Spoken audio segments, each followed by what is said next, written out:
Recentemente, sem ser segunda agora, a outra segunda, eu fui acompanhar uma pessoa que era minha esposa num lance de emergência médica. Mas já adianto para vocês que está tudo bem, minha esposa ficou bem e tal. Só que aí quando eu cheguei lá na emergência, eu, assim, apesar de ser uma pessoa tímida, eu tenho um problema, que eu começo a observar como é que as coisas funcionam e eu fico querendo organizar as coisas para que funcionem melhor do que funcionam. Então, sabe, você já acompanhou alguém numa emergência? Sim, é coisa demorada, cara. Primeiro passa por uma triagem, aí bota uma fitinha no braço, aí cada cor da fitinha significa uma coisa, aí depois chama para uma consulta, aí se tiver que fazer exame, aí tem que esperar fazer exame. Rapaz, você gasta sua vida ali, seu dia, tempos para aquele negócio acontecer. E aí, como eu fiquei muitas horas ali naquele ambiente, eu comecei a entender como é que funcionava tudo. Da máquina de biscoito, como é que ela funcionava, a cada fila de cada coisa, cada lugar que era tipo consultório, lugar para você ser medicado, lugar para você fazer uma ressonância. Eu já comecei a entender as paradas, onde pegava a senha, o que você esperava, onde olhava. E aí, eu tenho esse mal. Eu fico lutando contra mim mesmo e eu fico assim, não se mete. Eu falo para mim mesmo, não se mete, não se mete. Só que não tem jeito. A pessoa entra no lugar errado, aí eu já me meto.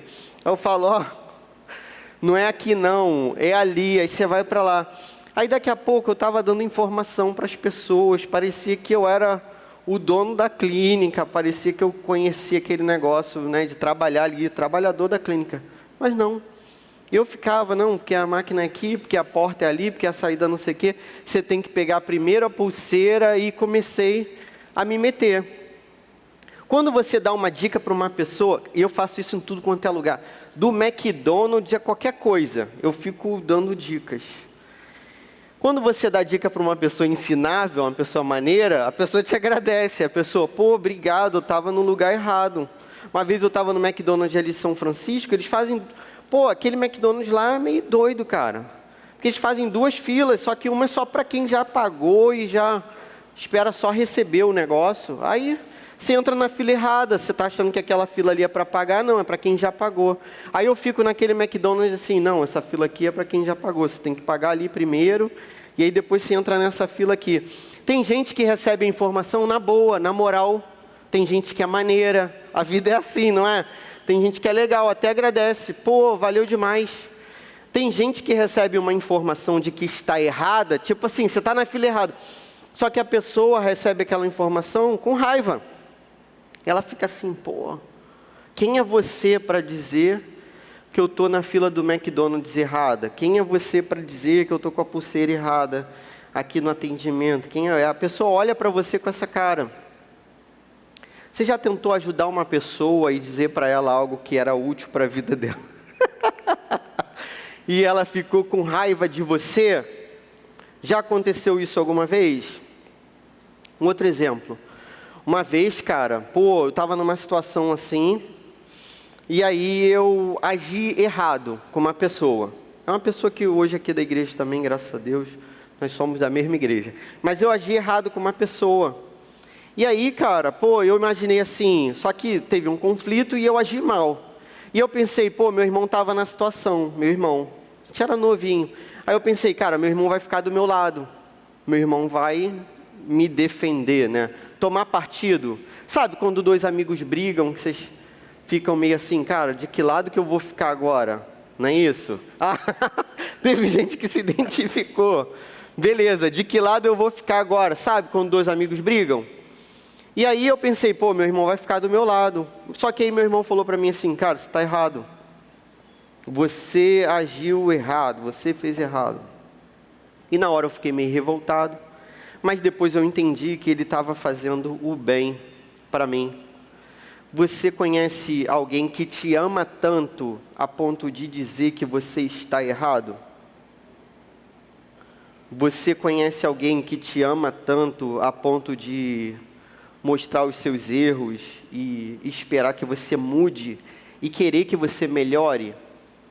Porque mostrar os erros é, na verdade, acreditar que o outro pode melhorar. Porque senão você não mostrava, beleza? Você passava por cima. Mas tem gente que te ama tanto, que diz o que está errado, e espera que com isso você se torne uma pessoa melhor, você acerte na vida. É assim, a gente vai ler o texto em que Deus chama o profeta Jonas. Jonas é aquele profeta lá do grande peixe. Sabe qual é? O cara que é engolido pelo peixe, né? Que a galera fala que é baleia, mas não é baleia, diz que é peixe. Pô, esse negócio do peixe não tem nada a ver com a história como um todo. É uma distração do texto. Eu creio, meus irmãos, e você pode, nesse momento, né, desacreditar, mas eu creio que Deus pode fazer tudo, porque eu estava perdido e fui encontrado por Jesus Cristo. Era cego e agora eu vejo. Então, eu creio em qualquer tipo de milagre, beleza? Esse é um detalhe, uma formiga. O peixe aqui do texto é uma formiga, na verdade. A história de um profeta que é chamado para pregar para um povo, só que esse profeta foge. Olha só o chamado desse profeta e olha que coisa interessante. A gente vai ler o livro do profeta Jonas, se você achar aí na sua Bíblia. Jonas, capítulo 1, verso 2, somente. Diz assim a palavra de Deus. Alguém achou? Amém?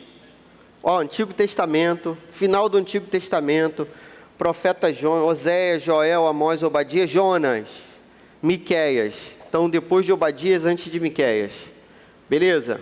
Jonas, capítulo 1, verso 2, diz assim: levante-se, vá à grande cidade de Nínive e pregue contra ela, porque a sua maldade subiu até a minha presença. Amém. Só até aqui. Beleza, levante-se, vá à grande cidade de Nínive e pregue contra ela, porque a sua maldade subiu até a minha presença, até aqui. Você que conhece a história desse profeta, e se não conhece eu vou te contar, a história é a seguinte: esse cara ouve esse chamado, e o chamado, se você reparar, é para pregar contra a cidade.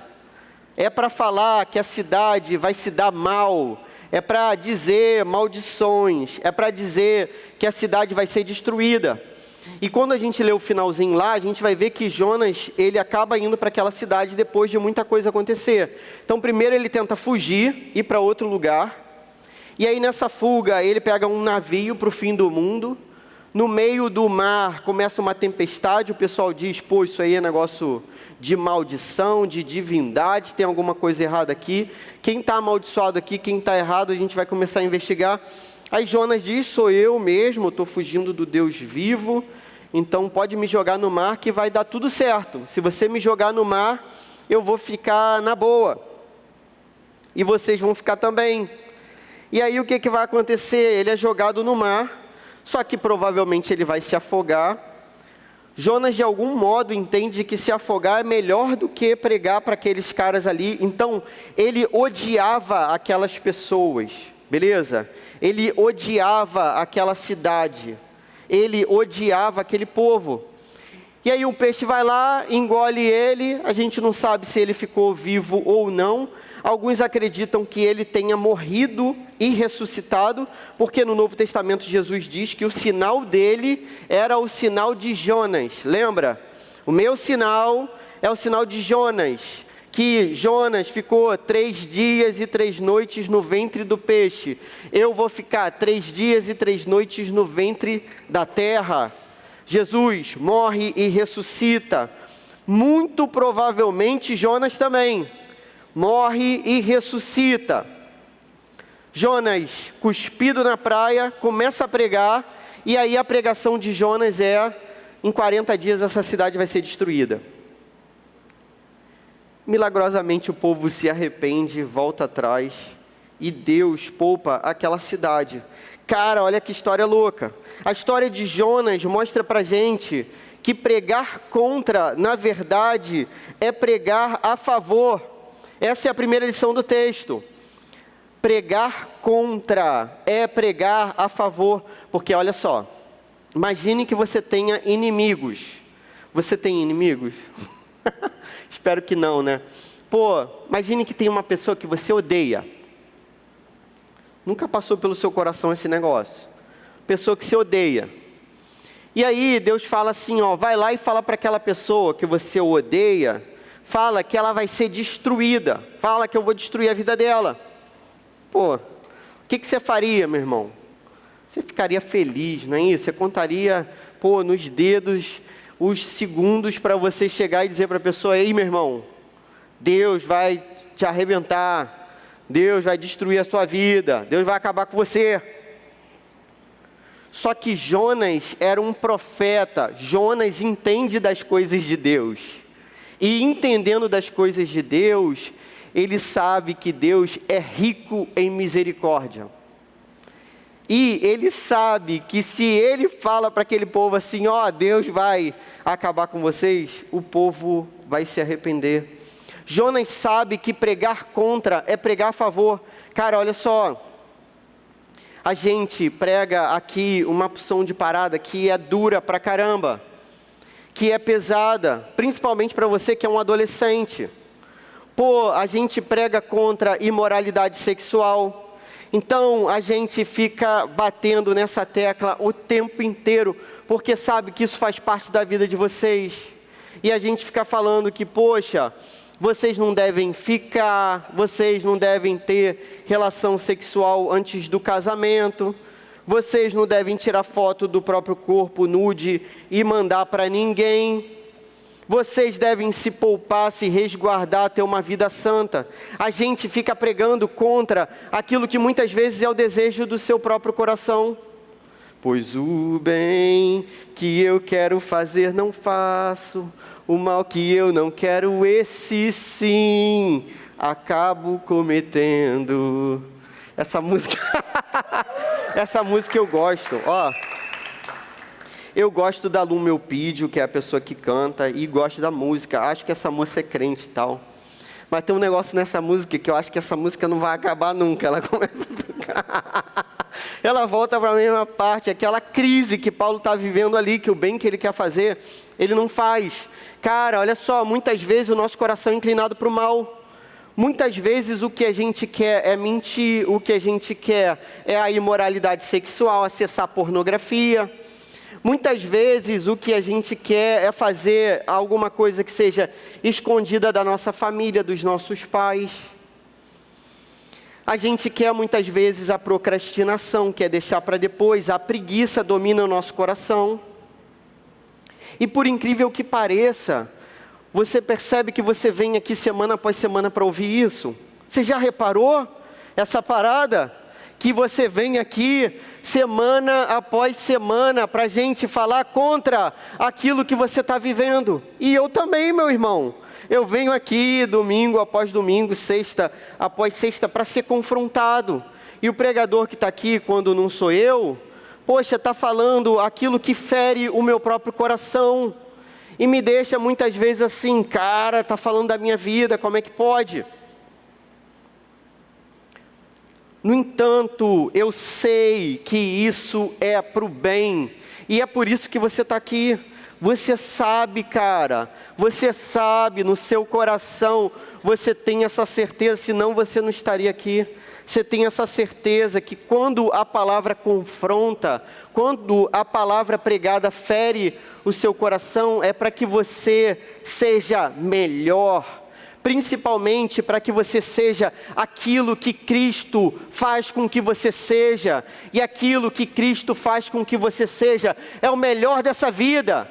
A identidade que você recebe em Jesus Cristo é a melhor de todas. Então a pregação é para que você se arrependa. A pregação é para que você viva como crente. A pregação é para que você viva como filho de Deus. E viver como filho de Deus é melhor do que ser filho de qualquer um. Consegue entender?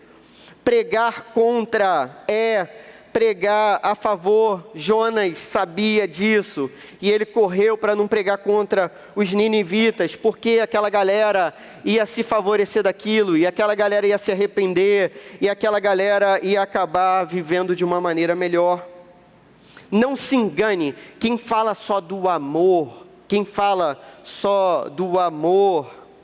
é maldoso, malicioso e manipulador. Olha só, se você vem aqui sexta após sexta, e a gente fica passando a mão na sua cabeça, falando tudo bonitinho para você, e dizendo que o Evangelho aceita tudo e todo mundo, beleza? Se a gente é dessa correntezinha aí do amor, na verdade a gente está sendo mal. Na verdade a gente está te manipulando. Na verdade a gente está sendo malicioso. Porque o Evangelho é um espelho que mostra quem nós somos de verdade. E quando nos deparamos com essa imagem, cara, essa imagem é assustadora. Eu lembro que quando o Evangelho disse quem eu era, eu tinha 15 anos. Eu fiquei assustado, porque eu me achava o bonzinho, eu me achava o perfeitinho, eu era bom aluno, eu era bom filho, bom neto, bom tudo. Só que o Evangelho mostrou que eu fazia por vaidade, eu fazia para receber glória no final, eu fazia não por Cristo, eu fazia por falsidade, eu mentia também, eu era fraco, eu tinha medo. Quando o Evangelho colocou um espelho na minha cara, eu me assustei. Sempre lembro dessa metáfora do livro O Retrato de Dorian Gray, do Oscar Wilde. Lembra desse livro? Não. Graças a Deus você não leu. Já vou contar a história para você não ler mesmo, de jeito nenhum. Dorian Gray era um garoto bonito e ficou muito rico. Recebeu uma herança. E aí ele paga, na época não tem fotografia, selfie, celular, nada disso. Aí ele paga um pintor para fazer um retrato dele, por isso o nome da obra, O Retrato de Dorian Gray. E aí esse pintor vai lá na casa dele, naquela mansão em Londres, e faz uma pintura belíssima dele. Quando ele se vê naquele espelho, ele se vê muito bonito, ele se vê bonito e ele se encanta com aquilo. Sabe aquela história do mito de Narciso? Tem a ver com essa parada, que Narciso se olha no reflexo da água e se afoga. Ele, de certo modo, se afogou na própria imagem, mas ele permaneceu vivo, respirando. Então, ele faz um encantamento lá, ele faz, na verdade, um pacto com o diabo. É isso que o livro aponta. E aí ele diz assim, ele diz algumas palavras de encantamento, e ele se torna o retrato se torna ele. Pô, como assim? É o seguinte, ele é o retrato, a imagem que não muda. Ele passa a não mudar, não envelhecer, não tem cicatriz, não tem nada, não tem ruga, tem nada. Mas o retrato começa a ter cicatriz, o retrato começa a envelhecer. E sabe o que ele faz com o retrato? Ele pega o retrato e joga no fundo do porão da casa dele, porque ele não queria olhar para a imagem do retrato. O Evangelho faz isso com a gente. O Evangelho mostra para a gente o nosso retrato que somos nós na verdade. O final do filme é o seguinte, Dorian Gray teve uma vida tão horrorosa, que a última cena da vida dele é olhar para o próprio retrato. E quando ele vê o monstro que ele se tornou, ele morre. A nossa vida, de certo modo, precisa refletir isso tudo. O Evangelho mostra para nós o nosso retrato, quem nós somos de verdade. E somos monstruosos muitas vezes. Mentimos, queremos o melhor para nós, dificilmente fazemos alguma coisa para a glória de Deus, dificilmente colocamos o próximo como a nós mesmos, dificilmente. Meus irmãos, um exemplo fácil que eu dou para vocês é o seguinte, tudo que eu estou vestindo hoje, eu não pensei em ninguém, beleza? Comprei essa camisa para mim, eu sei que não é grande coisa, beleza? Minha camisa está bem normal, e minha calça está meio suja, beleza? Mas imagina que seja coisa boa, eu comprei essa camisa, não pensei em ninguém, comprei meu tênis, não pensei em ninguém, eu comprei minha calça, não pensei em ninguém. Você consegue entender? Eu não fiz nada para o próximo como a mim mesmo. Quando o Evangelho me mostrou isso, que, poxa, o meu coração era um coração mau, inclinado para o mal, eu era egoísta, só pensava em mim mesmo. Poxa, isso foi aterrorizante. Mas, ao mesmo tempo, glória a Deus por isso, porque aí eu pude reconhecer meu próprio pecado e receber o perdão de Cristo para a minha vida. E agora não sou eu mais quem vive, mas é Cristo que vive em mim. E agora, quando o Pai olha para mim, Ele olha através de Cristo e vê o próprio Filho. Então, eu sou aceito por Deus, não por essas maldades, não, eu sou aceito por Deus pelas obras de Cristo, e agora eu sou filho de Deus, sou amado por Deus, isso é maravilhoso, existiu uma dívida, e Cristo pagou essa dívida no meu lugar. Agora eu não devo mais nada, eu vivo completamente livre. E se eu faço algum bem, que seja um pouquinho, que seja, é tudo para a glória de Deus. Nada desse bem vai me salvar, o bem de Cristo que me salvou, faço para a glória de Deus. E isso é maravilhoso e libertador. E ao mesmo tempo, eu tenho que lidar com o pecado de modo que minha vida se transforme. E agora, a nossa vida precisa se transformar. Cara, alguém te exortou, alguém falou para você aquilo que você está fazendo de errado, você ficou com raivinha? Respira fundo, meu amigo. Paciência, o tempo vai passar, daqui a pouco você vai ver como que isso foi bom.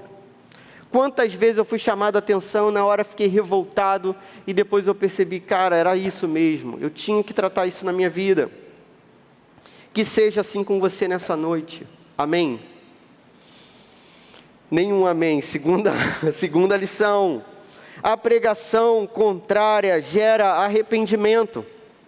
Então, olha só, a pregação contrária é um grito no nosso ouvido, muda. Existe buraco, existe um precipício, existe um abismo, sua vida está afundando. Imagine que você esteja caminhando para o precipício. Você gostaria que eu te avisasse? Se você estivesse caminhando para um buraco, para cair, para sofrer, para se machucar, você gostaria que alguém gritasse e dissesse, não vai por aí não. Eu lembro que recentemente a gente estava numa parada de trânsito, e uma galera começou a voltar na contramão e gritar assim, tá tendo um arrastão. Poxa, alguém avisou para mim que tinha um perigo mais à frente. E aí cabe a mim então mudar a minha trajetória, mudar a minha rota, reprogramar meu GPS, meu Waze, fazer um retorno e mudar de vida. Diante de um precipício, o próximo passo tem que ser um passo para trás. Diante de um buraco, o próximo passo precisa ser um passo para trás. E é isso que o Evangelho faz com a gente. O Evangelho diz, o caminho que você está, cara, caminho de morte e perdição. Muda de vida, entrega a sua vida a Cristo, deixa Ele ser Senhor da sua história, e aí finalmente você vai encontrar aquilo que você está buscando só em parada que não tem nada a ver, só em parada errada, só naquilo que não faz sentido. Por mais bocas que você beije, cara, por mais pessoas com quem você fique, por mais que você tenha relação sexual, isso não vai preencher o buraco que está dentro de você. O Evangelho de Cristo é o único que vai fazer isso. Mas para que você viva isso de modo pleno, você precisa se arrepender. Sabe o que é arrependimento? Essa galera nesse tempo aqui rasgava as roupas, jogava areia na cabeça, era assim mesmo, jogava terra na cabeça. E aí mostrava que estava arrependido, porque eles queriam mostrar que a vida deles era uma vida rasgada, que a vida deles era uma vida suja. Por isso eles jogavam terra no próprio corpo. Só que Deus quer que a gente faça isso com o coração. Então é rasgar o coração diante de Deus. É falar aquilo que Paulo falou no capítulo 7 da carta aos Romanos. Deus, eu não consigo fazer o bem. Poxa, eu sempre caio no mesmo erro, eu sempre caio na mesma falha. Senhor, me ajuda a mudar, eu não quero ser mais essa pessoa que te ofende o tempo inteiro, que foge de você o tempo todo, dos teus caminhos, da tua bondade. Senhor, eu preciso reconhecer também, de algum modo, que eu sou perdoado. Me ajuda a entender o seu perdão. Me ajuda a entender que se eu colocar minha vida diante de você, todo passado vai ser colocado nas profundezas do mar, esquecido. E agora eu vou poder viver uma vida nova contigo. Você precisa rasgar o seu coração, você precisa declarar para Deus que o seu coração é sujo. E você precisa dizer misericórdia, misericórdia. Lembra da parábola que Jesus contou? 2 pessoas foram para o templo. Uma olhava por cima dos ombros para as outras e dizia assim: glória a Deus, porque eu não sou igual aquela gentinha ali. Eu faço tudo direitinho, eu oro, entrego o dízimo, eu jejuo. Só que tinha um cara lá que não conseguia nem levantar o olho para o céu. E esse cara com a cabeça baixa dizia no fundo do coração: misericórdia, Senhor, misericórdia. É isso que a gente tem que fazer nesses momentos de arrependimento. É dizer: Senhor, tem misericórdia de mim. Senhor, não dá a justa retribuição por aquilo que eu fiz. Misericórdia é isso, você não receber a pena. Misericórdia é isso, Senhor, misericórdia de mim, não me dá a pena que eu tenho que receber. Senhor, tem misericórdia de mim, me perdoa. É necessário que isso aconteça no nosso coração de modo profundo. E cara, tem um mistério nessa parada que é um mistério maravilhoso. É possível que depois do arrependimento, você viva algo muito melhor do que aquilo que você viveu antes. É muito provável que sim, ainda que você tenha cometido uma falha sendo crente. Porque olha só, se você está chegando agora, cara, é certo, tudo que você fizer com Cristo vai ser muito melhor. Mas às vezes você é crente, caminha com Cristo, mas deu alguma doideira na sua vida, no seu coração, que você cometeu falhas aí das quais você se arrepende. Você fez coisas erradas. Se isso aconteceu com você, é possível que o Senhor te restaure, de modo que essa restauração seja ainda mais bonita do que aquele primeiro momento de caminhada. Isso aconteceu comigo, beleza? Então, olha só, lembra de Pedro? Pedro caminhou com Cristo, Jesus falou: Satanás vai te peneirar. Pedro falou: estou preparado para morrer. Jesus falou: você vai me negar. Pedro falou: não, se eu tiver que morrer, eu morro. Só que Jesus falou: depois eu vou encontrar com você na Galileia. Jesus já avisou que vai perdoar Pedro antes de Pedro pecar. Pedro peca. Na Galileia, Jesus encontra com Pedro. Pedro nega Jesus 3 vezes. Na Galileia, Jesus restaura Pedro. E Pedro se torna mais amigo de Jesus do que era antes. É possível nessa história nossa que a gente tropece e caia. É possível que a gente caia feio mesmo. É possível. Mas o Senhor pode nos restaurar e nos colocar numa posição mais elevada do que aquela que a gente tinha antes. Você consegue entender? Como que a gente aplica essa parada para a nossa vida? Leia a Bíblia contra você todos os dias. Entenda, meus irmãos, é fácil a gente ler essa parada, ouvir essa pregação e ficar lembrando de todo mundo. A nossa mente pecaminosa, o nosso coração maldoso, sempre que ouve a exposição confrontadora da palavra, a gente acha que é para os outros. E a gente fica assim: pô, essa parada não serve para mim, serve para fulano. Eu lembro de 10 pessoas que precisam se arrepender, mas eu não. Leia a Bíblia contra você, entenda. Deus não está falando com um outro, Deus está falando contigo. Deus quer que você se arrependa, que você reveja seus maus caminhos. E eu, que sou pastor, da mesma forma. Diante de Jesus, eu não sou pastor, eu não sou nada. Sou o Clóvis, que tem que ser tratado, moldado pelo Evangelho de Cristo. Então, sempre que você lê a Bíblia, você tem que ser confrontado. E você tem que perceber que aquilo ali, cara, é a sua história. Quando eu leio a história desses caras aqui, eu me vejo. Quando eu li pela primeira vez a Bíblia, eu era tolo. E eu pensava assim: pô, eu sou totalmente diferente de Pedro. Nunca que eu ia fazer isso, sou totalmente diferente de Davi. Eu sou totalmente diferente dessa gente toda.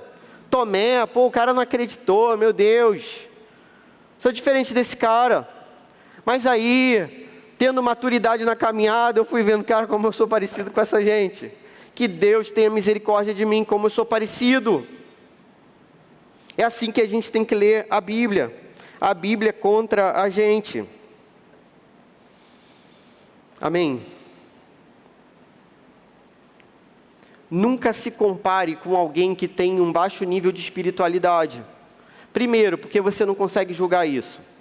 Beleza?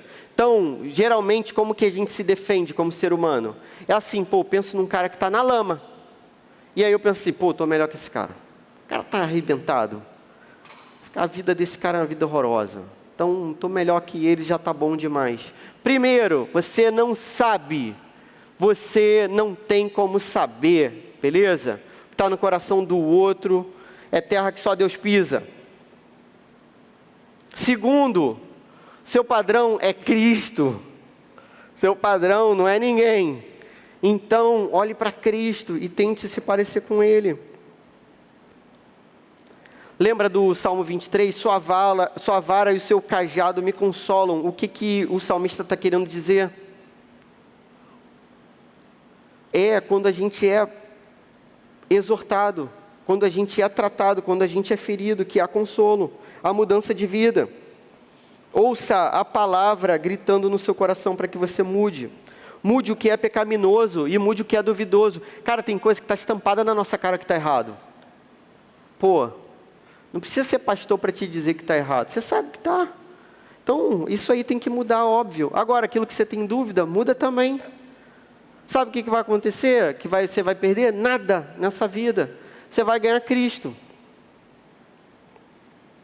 Então, aquilo que é pecaminoso tem que sair. E aquilo que é duvidoso, tira também. Tudo que você vai receber em troca vai ser 100 vezes mais. Jesus falou isso, lembra?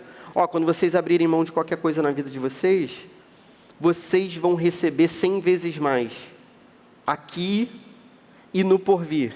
E vão receber perseguição também. Jesus falou isso, né? 100 vezes mais aqui e perseguição. E no porvir 100 vezes mais.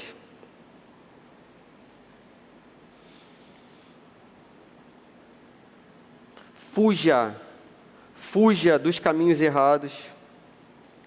Segunda aplicação, mude diante da palavra, muda a sua vida.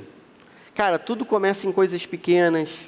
Então, o cara que é adúltero, depois de velho, trai a mulher, esse cara começou acessando pornografia. Beleza, a pessoa que é maconheira, viciada em maconha, ela começou fumando um cigarrinho, ficou viciada depois. Tudo começa com coisa pequena. Abra mão desses detalhes na sua vida, abra mão do pecado, corra para Cristo. Jesus pode cuidar do nosso coração para que o nosso coração seja parecido com o dele. Clame por Cristo, clame por Ele, peça a Ele para que o seu coração mude de verdade. Seja confrontado pela palavra. Que seja assim até o último dia da nossa vida. Amém. Vamos orar? Senhor, muito obrigado pelo Teu Evangelho, Senhor. Muito obrigado. Senhor, não deixe a gente ter um coração endurecido diante da Tua palavra, de modo que a nossa vida não se transforme diante da Tua palavra, Senhor. Não deixe a gente ter um coração soberbo também, a ponto de achar que a gente é melhor do que o outro. Senhor, trata conosco, o nosso próprio coração. Mostra-nos, Senhor, aquilo que precisa ser transformado. Dá forças, Senhor, para que a gente transforme. Que a gente fuja da aparência do mal. Que a gente fuja da imoralidade. Que a gente viva o Teu Evangelho verdadeiramente, Senhor. Poxa, ajuda esses adolescentes aqui, Senhor, a escolherem os Teus caminhos, no meio dessa vida tão complicada, Senhor. Ajuda esses adolescentes a darem passos para trás e a mudarem a história que está sendo construída nesse momento. Que a história deles seja a Tua história na vida deles. Que seja assim, em nome de Jesus, amém.